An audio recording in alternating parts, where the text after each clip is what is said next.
All right, we continue now, folks. Welcome back with our interview with Senator Ted Cruz, our exclusive conducted at the Restoration Weekend down in Palm Beach, Florida. And we talked about Barack Obama's abuse of power. Give a listen to this. The question you raise is a very important one. It's one of the most troubling aspects of the Obama administration is, aside from their radical policy, the way they've implemented it has sadly been lawless. Over and over again, this president has said, I don't care what the law is, I'm going to refuse to enforce it. And so we saw that with respect to immigration, when he said, I'm not going to enforce the immigration laws against certain individuals. We saw that with the drug laws, where he said, I'm just going to pretend these laws don't exist and not enforce them. We've seen it with Obamacare, where provision after provision, he says, for big business, I'm not going to enforce it against them for a year. For members of Congress, even though Obamacare applies to members of Congress, I, President Obama, I'm going to refuse to enforce the law. And now, most strikingly, just last week, in response to 5 million people losing their insurance and more getting ready to lose their insurance, it again. He simply says, fine, we won't enforce that part of the law. Unconstitutional? It's completely impeachable? Unconstitutional. You know, Article 2 of the Constitution gives the president a responsibility to, quote, take care that the laws be faithfully executed.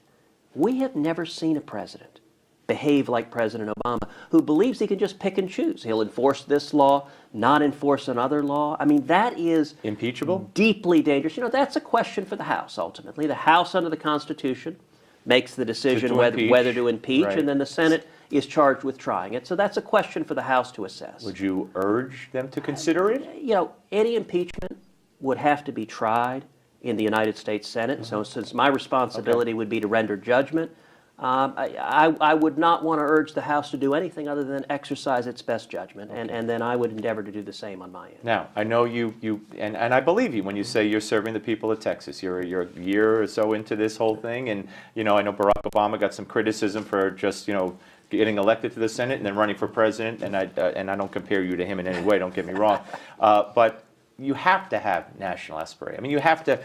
This is now in your blood, and you have become, like I said, the lightning rod for some don't like you, and many love you. So, is the presidency something you will one day consider? Not today, maybe not in 2016, but will you consider that?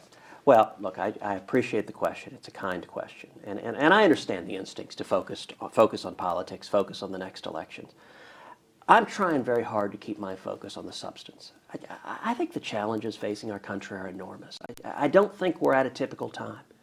We're facing a fiscal and economic cliff that is bankrupting this country. But who better than the chief executive to get us out of the mess? Well, what I can tell you is two things. Number one, I think the Senate is the battlefield right now, and my focus is on the U.S. Senate, on standing up and fight to pull us back from that fiscal and economic cliff, to get back to free market principles and get back to the Constitution.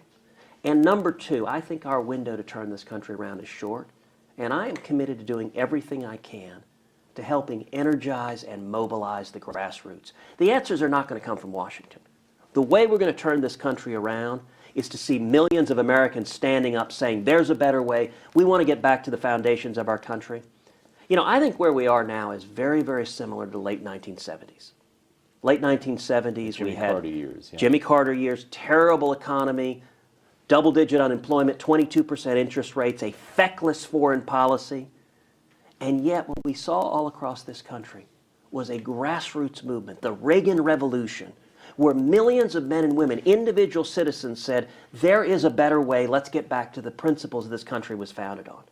I think we're at a very similar moment in time, and so I'm committed to doing everything I can to encourage that.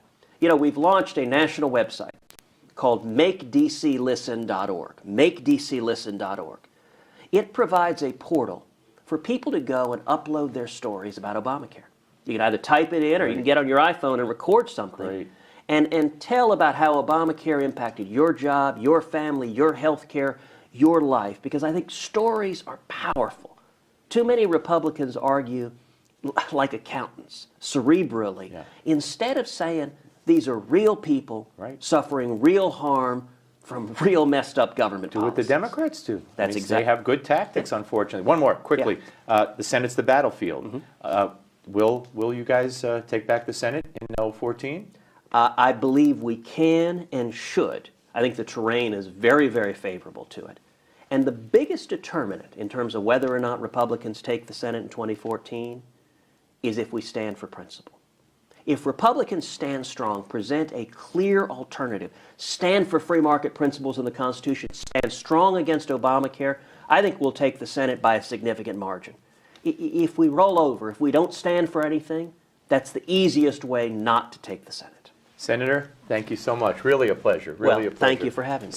All right, there you go, Senator Ted Cruz. And he went on to speak as a keynote speaker later that night, on Saturday night at Restoration Weekend. And my impression of him was so affected by sitting across from him and talking to him and hearing him speak to the crowd without notes, wireless mic, walking around. He's just a whole different person than the media presents him as. And until you get to meet him or see him, or you're going to be bamboozled. So don't be bamboozled. Let this be a training ground for who Ted Cruz really is. All right, folks, we're coming back.